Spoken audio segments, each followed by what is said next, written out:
Hello, Walker. Hello, Matt. Hello, great to see you back. Welcome back to Superbooth Thanks. 25. Glad to be here. Yeah, I was really excited to come up and see this today because it looks like you've been hiding something, and which we've got a bit of a scoop on here. Yeah, let's take a look. We got the Polymaths here. Polymats.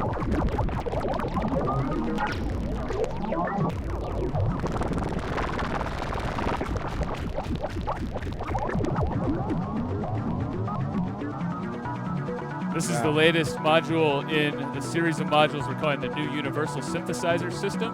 We've been working on this for a little while now, and we've already released the first couple modules in the system. The multi-mod from earlier this year, as well as the Jumbler, which we just released last week. That's right, yeah. And we're talking about the Polymaths today because it's got some ways we can sort of introduce some of the concepts of the Universal Synthesizer System that are going to continue through the modules that we bring out in the coming months and years. So this is like a focus on a new kind of system as such, is that right? Yeah, so the new Universal Synthesizer System is it's a new analog approach to multi-voice or multi-channel electronic instrument. And the guiding kind of idea is from one comes many. So the idea of taking one gesture or one control signal and sending it out so that you have many different things happening from that one simple motion. And there's a few different ways we do that. With the Polymaths, we're going to talk about the activate, span, channel index, and spread. A couple of these concepts already existed on the multi-mod. Channel index and spread, they exist in a different way here on the Polymaths, and we'll talk a little about how that actually works. So should we think about this Polymaths as like taking the original maths, which we're all very familiar with, and you've added new elements to it, or is it a complete redesign? Or that's a good question. And well, I'll say that to sort of give it a general identity, it's an 8-channel function generator, whereas the original Maths was a 2-channel function generator with some other kind of circuits mixed in with it. Yeah. This one takes the basic idea of the triggered function from the Maths, and it builds on that and then expands it out to 8 channels. So I'll show you real quick. Like if we simplify this a little bit, I'll go ahead and point my channel at channel 4 here, and I'm going to send a gate from my press point to activate, and that will generate some functions at the channel 4 output. Let me turn this up a little bit. And this will be familiar to anybody who's used the original Maths. We hear that it's generating a rise and fall envelope with variable rise and fall time. And it has a variable curve as well. Let me actually, oh, here we go, yes. We also have a strength control like the channel output controls on the original Maths. And so here, now we're getting a little more heat out of that channel there. So we got the rise and fall time. We can turn the rise up and down, the fall up and down. We also now have an oscillation section that allows this simple envelope to become more complex. So if I turn the oscillations on here, it seems like it's gotten quiet again. I need to turn up my... Now we have an oscillation that's mixed in with that simple shape, right? So we have something that has multiple components to it, and I can change the rate of that oscillation. Oh. And that's kind of modulating the kind of envelope shape. Well, what's happening really is that your basic function, the rise and fall function, is kind of enveloping this oscillation that can be a sawtooth or up into a triangle or even over into a ramp wave. And the rate of that is always related to the overall length of the function, so that it has several oscillations will happen within a single function to create a more complex function. Wow. And then we have 8 channels that all do this same thing. And of course, one question that leads to is, how do you control 8 channels with one set of controls, right? So we have a couple modes we can control this in. And I'll turn up some of the other things so we can hear them.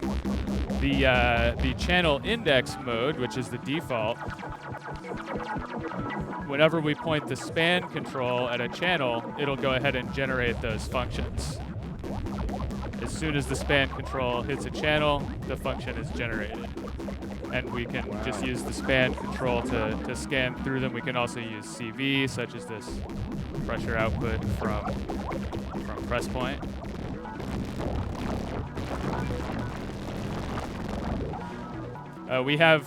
We can also cycle these functions. We press the cycle button, we can go into something where it cycles all of them. So we have a cycle there as well. And we have a separate mode called round, wherein each new gate to the activate, actually let's send a gate from press point to activate. Each new gate will generate a function on the next channel along. Okay. And we use the span control to create different patterns of how far it jumps from one channel to the next. So I'll go ahead and patch a clock into that so we can hear those channels being generated. And it looks like you've got two here working together. Yes, I'm glad you noticed that. So the channel 16 outputs here. The channel index that we have is also generated as a signal that can tell a Polymaths or other future new universal synthesizer modules which channel to activate at the same time. So let's turn this down a little bit here. So you can see that this one, of course, is following the same set of channels that the other one's generating. And if I drop this down and turn this one up, we're monitoring this one directly. It's just making some clicks right now, right? Because it's generating envelopes. We listen to those directly. We just hear some clicks. We can bring in those oscillations to hear something that gives us some sound. Actually, on the other side of the oscillations, though, we have oscillations that can be sequenced volt per octave. So we generate several functions and they can overlap, so that you have maybe up to 8 different voices playing on different notes here. And they're subject to the same controls. It can change the shape from saw to triangle to ramp. Fantastic. One thing I didn't really cover yet was spread, which is a control that allows all the channels to have different parameter values. So if I turn up spread, it's going to take the attenuator values and map them more to channels that are either farther to the right or farther to the left. Right.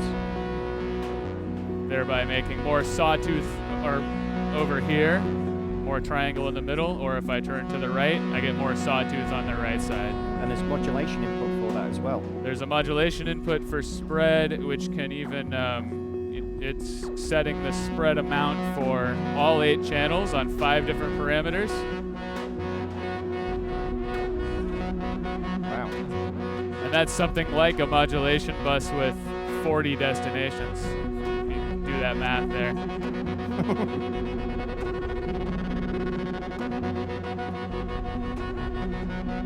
Wow, I mean, this has been completely sort of re-thought about and re-energized. I mean, this is definitely a different world to the original Maths. It is. Which came out, how long ago was the original Maths? I believe we released the original Maths in 2009, so we're looking at 16 years of Maths here. The Polymaths is definitely taking certain elements of the Maths and expanding them greatly. Yeah. And then it's introducing these concepts of activate, span, round, channel index, and spread they're already somewhat integrated into the multi-mod and the jumbler, and we see this as being a through line to a number of modules that we're going to be releasing soon as well. Exciting. To be part of this new universal synthesizer system. So, and the multi-mod and jumbler I mentioned, they're already shipping now. They're available at your favorite Make Noise dealer, what have you. The Polymaths we expect to ship at the end of the summer. End of the summer, fantastic. Do we know roughly how much they will be? The price TBD. Okay. Yeah, we'll see. Great. Yeah. Really look forward to this. I mean, this is definitely something that I think I'm going to be putting into my rack. Well, that's for good sure. to hear. So Yeah, very excited about this. Is there a particular way you've been using this at all as well? I have a number of ways I use it. I mean, at the moment we're looking at something that is, I'm kind of using it to just send modulation to everywhere in my system. Yeah. But I also like to use it with multiple oscillators to drive kind of polysynth patches and stuff like that. That's what I was thinking. That Yeah. might be really nice for that. So and there are a bunch of more. There are a number of additional concepts and tricks to this that we're not quite showing just yet. We're just kind of giving you a taste right now. Okay. So definitely stay tuned. Brilliant. Well, thank Yeah. you so much. Thank you very much, This Matt. this has been great. Really appreciate it, and enjoy the rest of your show. You too. Thanks a lot. Thanks, man. See ya.